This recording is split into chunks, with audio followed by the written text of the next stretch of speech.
La parole est à Monsieur Charles de Courson pour le groupe Liberté Indépendants Outre-mer et Territoires.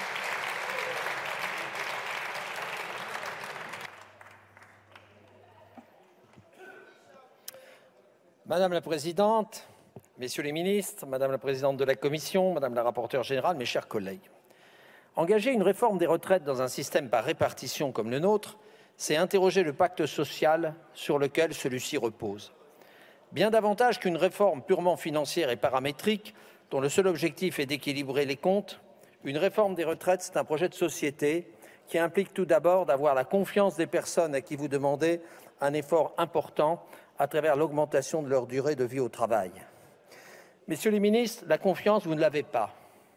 Votre projet n'a pas de légitimité démocratique. En avoir fait une promesse de campagne ne finit pas à assurer sa légitimité. Contrairement à ce que dit le président de la République, les Français ne l'ont pas élu pour porter de 62 à 65 ans l'âge légal de départ à la retraite. La moitié de ses électeurs du second tour n'appuyaient pas son projet. Et au premier tour des élections législatives, les candidats se revendiquant de son programme n'ont obtenu que 25% des 47% d'électeurs qui se sont déplacés, soit 12% des électeurs inscrits et 46% des sièges.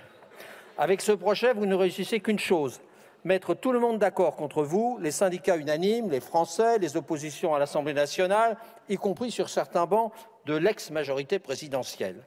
Et jusque dans votre propre majorité, des voix s'élèvent pour dire que votre réforme est injuste. Pourtant, vous persistez et signez pour conduire votre projet, quoi qu'il en coûte. Vous avez fait le choix d'une procédure législative probablement anticonstitutionnelle qui est un déni de démocratie.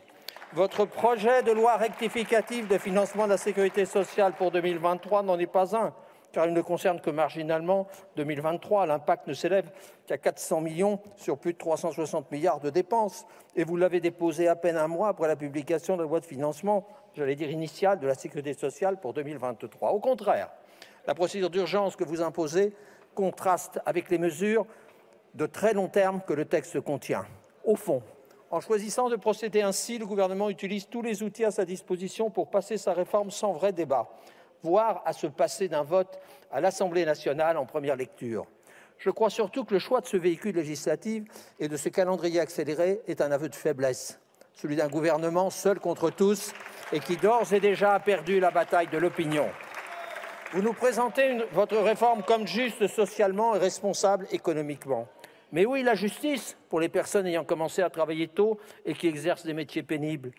La vraie justice aurait été de préserver le libre choix des assurés en augmentant la surcote et le nombre d'annuités pour les inciter à travailler plus longtemps sans les y contraindre et de proposer une vraie politique en faveur des seniors.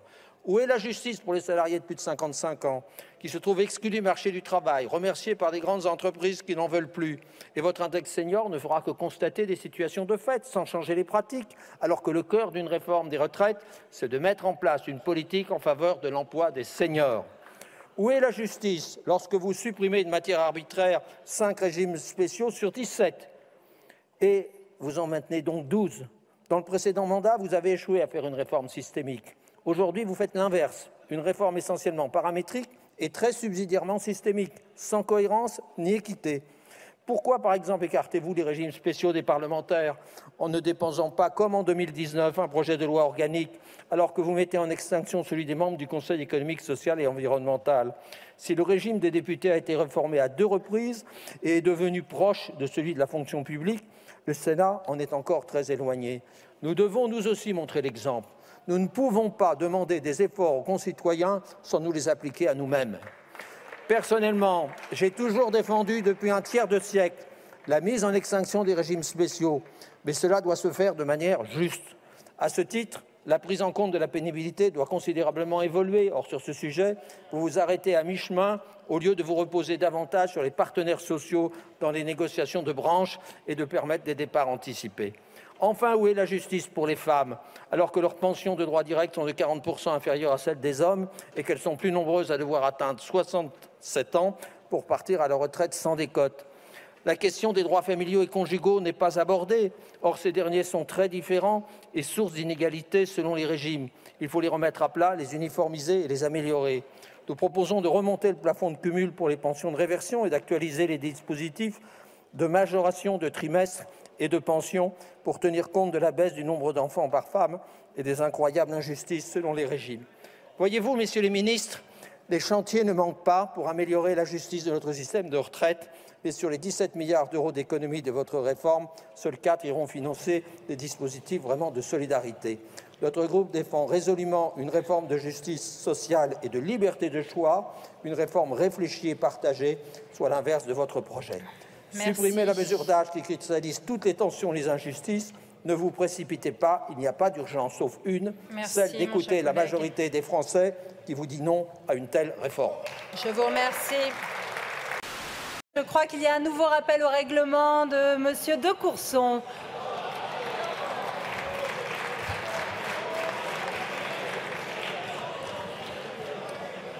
Madame la Présidente, mes chers collègues, j'ai été le porteur au nom de députés appartenant à 6 groupes de l'opposition. 6 groupes de l'opposition.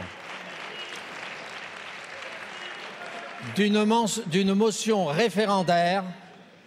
Pourquoi nous avons déposé cela? Madame la Présidente, vous qui vous êtes toujours positionnée comme défendresse des droits du Parlement et de l'Assemblée nationale que vous présidez, comment avez-vous pu refuser la motion référendaire que nous avons déposée au nom de ces 58 députés pour éviter qu'il y ait un vote?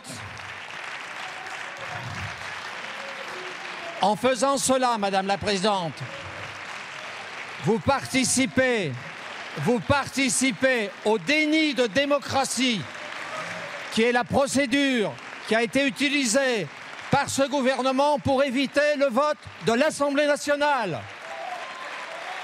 Et je vous demande, au nom de tous ceux qui ont signé cette motion, de nous expliquer en vertu de quelles dispositions du règlement vous avez refusé l'inscription immédiate de notre motion référendaire, dont le 3e alinéa de l'article 122 prévoit que nous pouvons la déposer jusqu'à la fin de la discussion générale.